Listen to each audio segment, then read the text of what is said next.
looks like when you do introduce a flame to some gunpowder, we're going to put it on our little model ship there, and Nicola has very bravely volunteered to light it for us.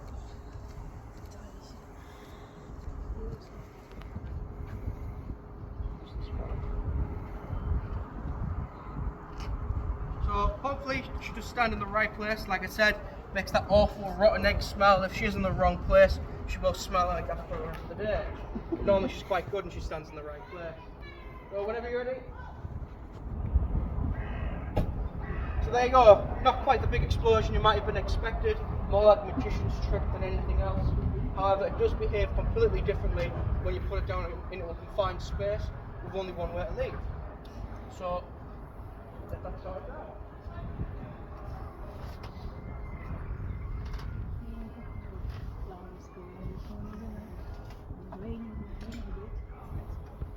So before I actually load the cannon, I need to make sure that it's empty. So I'm going to use what's called a worm. That, push it all the way down, give it a little flick just to make sure there's no cartridge still down there. And yeah, nice and empty, ready to start loading. So the first thing that goes down is our gunpowder. So we're using about 10 times the amount that I put on the ship there.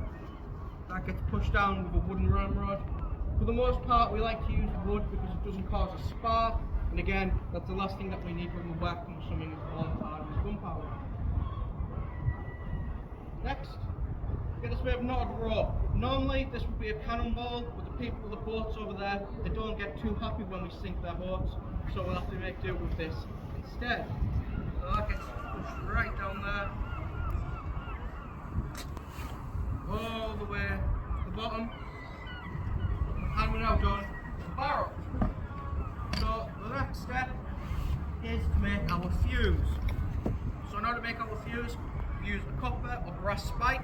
It's one of the only metals that doesn't cause a spark, and that gets used to put a hole in the cartridge. And now we'll just use some loose gunpowder from the horn just to create our fuse.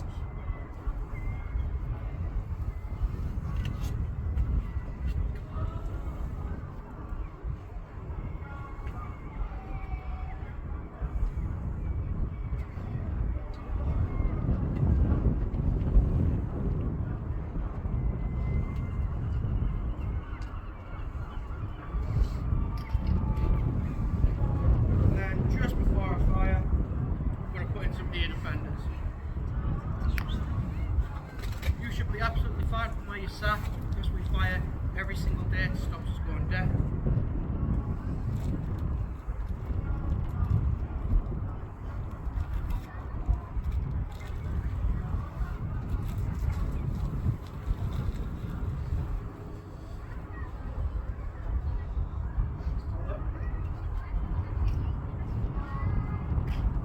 So we'll give you a little countdown before we fire. 3, 2, 1. Down.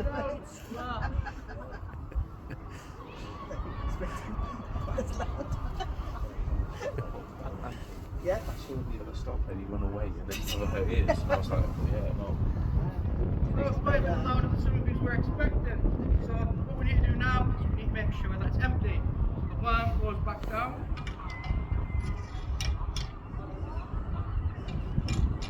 And it seems like the full cartridge came out, so it's quite lucky.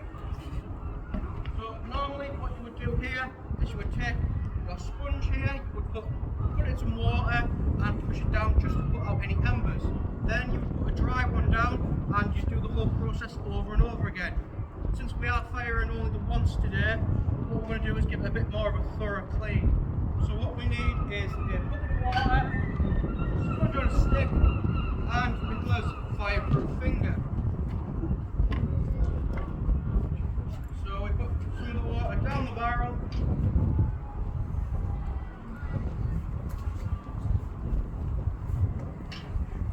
You see it on that.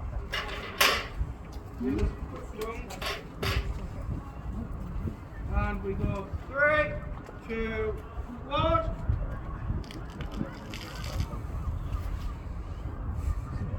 And do it once more.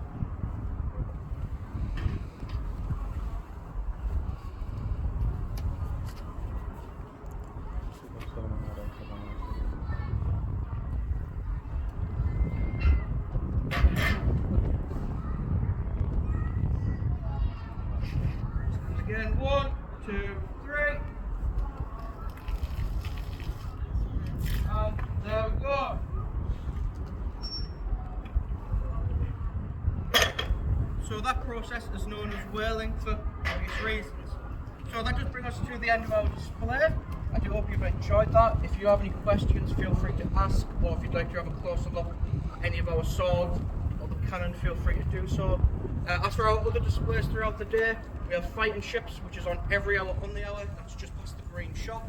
We'll be back here at 2:15 to be firing our little dueling pistol as well.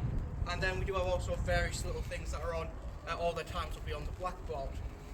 As for the ship itself and the coffee shop, they're both open until about 4:30. So I do hope you've enjoyed that and enjoy the rest of your day. Thank you.